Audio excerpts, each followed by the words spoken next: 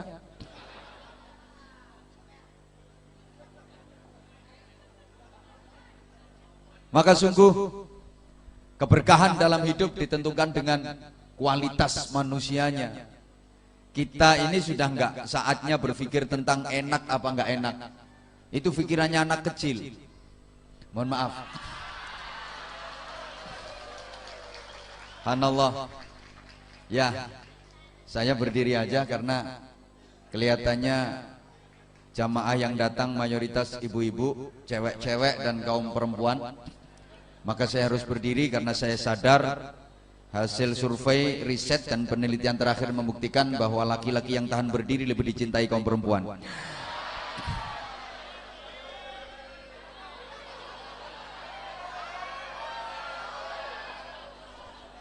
Kita nih sekarang udah nggak saatnya lagi berpikir tentang enak apa nggak enak. Itu pikirannya anak kecil. Anak kecil itu kalau enak dia mau, kalau nggak enak dia nggak mau. Kalau enak dia seneng, kalau nggak enak dia nggak seneng. Kalau enak dia semangat, kalau nggak enak dia males. Itu pikiran anak kecil. Anak yang usia 3 tahun, 4 tahun, 5 tahun, 7 tahun, 8 tahun. Tapi anak-anak yang usia 56 tahun, anak-anak yang usianya 62 itu udah nggak saatnya lagi berpikir kayak gitu. Kita itu sekarang pikirannya harus tentang ini baik apa buruk, bener apa salah. Jangan berpikir tentang enak apa nggak enak, tapi berpikirlah tentang ini baik apa buruk, bener apa salah. Kalau itu baik, kerjakan walaupun nggak enak. Kalau itu bener, lakukan walaupun nggak enak. Kalau itu buruk, tinggalkan walaupun enak.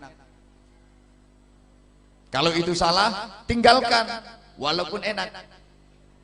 Kelihatannya pada nggak ngerti. Emang agak susah sih ngomongin orang-orang yang IQ-nya rendah itu. Oke, saya ulang.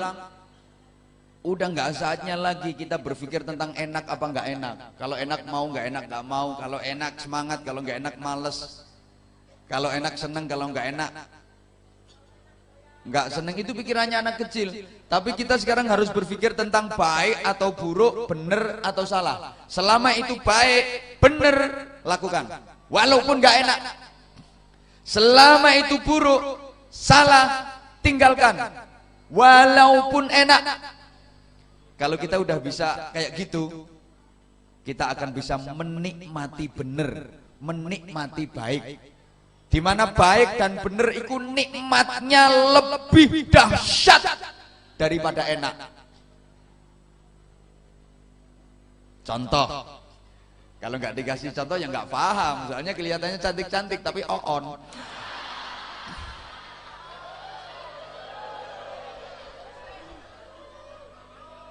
Contohnya gini, bukti bahwa benar, baik itu jauh lebih nikmat daripada enak.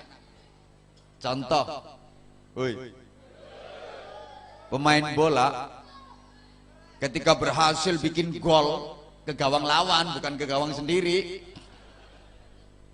Pemain bola ketika bisa bikin gol ke gawang lawan, dia betul-betul bisa menikmati sampai gulung-gulung, gelundung. Karena yang dilakukan benar dan baik. Dia nggak melakukan pelanggaran, nggak offside, nggak melakukan kesalahan. Yang dilakukan benar, yang dilakukan baik, nggak ada pelanggaran, nggak ada offside. Maka begitu dia berhasil mengegolkan bola itu ke gawang lawan, gol, dia betul-betul merasakan nikmati sampai gulung-gulung gak karuan. Mohon maaf bapak makan sate, seenak-enaknya sate, habis makannya paling ya apa ada orang habis makan sate terus gelundung saking nikmatnya. Pemain bola itu saking nikmati ya habis ngegol terus mau menek kancane. Masa sampean habis makan rawon terus wenekan celingkrik. Enggak kan? Yang dilakukan benar, yang dilakukan baik, maka dia bisa menikmati sampai gulung ndak karu-karuan. Mohon maaf, sampean habis hubungan intim suami istri yang dianggap paling enak. Paling esbarnya mau klewes. Apa ada orang habis gituan terus yes yang ngene.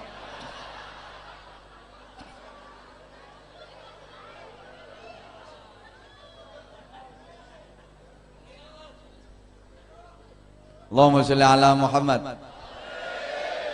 Sehingga para jamaah rahimakumullah, untuk itu modal utamanya pertama kita harus mempunyai kesehatan zahir batin. Mudah-mudahan semuanya sehat walafiat. Karena sehat itu penting, karena sehat itu mahal, sehat itu berharga, sehat itu harus kita ikhtiari secara maksimal dan bahkan harus kita mohon kepada Allah dalam bentuk doa. Salul afiyah ba'dal yaqin.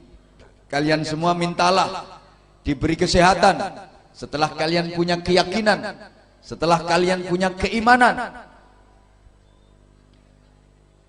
Mintalah kepada Allah, mohonlah kepada Allah agar diberi kesehatan setelah kalian punya keyakinan dan keimanan. Kenapa demikian? Karena sekuat apapun iman seseorang, sehebat apapun iman seseorang, kalau dia nggak sehat, kalau dia sakit-sakitan, maka ibadahnya nggak akan bisa sempurna. Misalnya imannya kuat, imannya hebat, tapi sakit-sakitan, nggak mungkin bisa pergi haji, menggerikan. Imannya hebat, imannya kuat, tapi nggak sehat, sakit-sakitan. Ya nggak. Kadang-kadang puasa aja nggak mampu. Zakat nggak mungkin bisa, orang nggak kerja, nggak punya duit, nggak punya penghasilan, apanya yang mau dizakatin? Iman hebat, iman kuat, tapi nggak sehat. Ya qiyamul lail nggak bisa sempurna.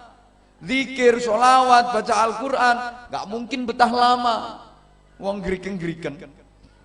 Apalagi sehat tapi nggak punya iman. Nah ini jadinya the gojlok.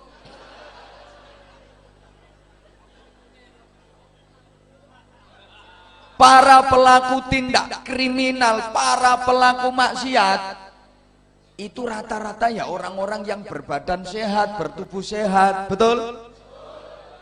Kok nggak semangat sih? Yang melakukan kejahatan, yang melakukan maksiat itu rata-rata orang-orang yang tubuhnya sehat, betul?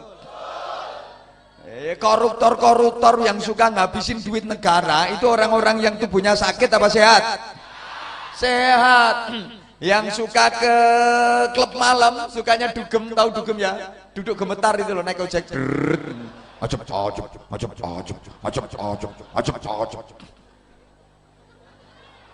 Itu orang yang tubuhnya sakit apa sehat?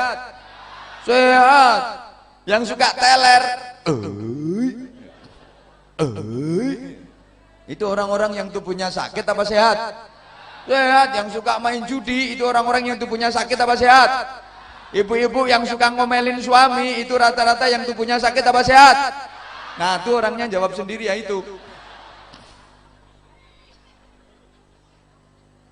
Sehat tapi nggak punya iman, malah rusak. Karena iman merupakan pondasi utama. Orang tidak akan mungkin dapat melakukan amal kebaikan kalau nggak punya dasar keimanan. Maka dalam Al-Quran setiap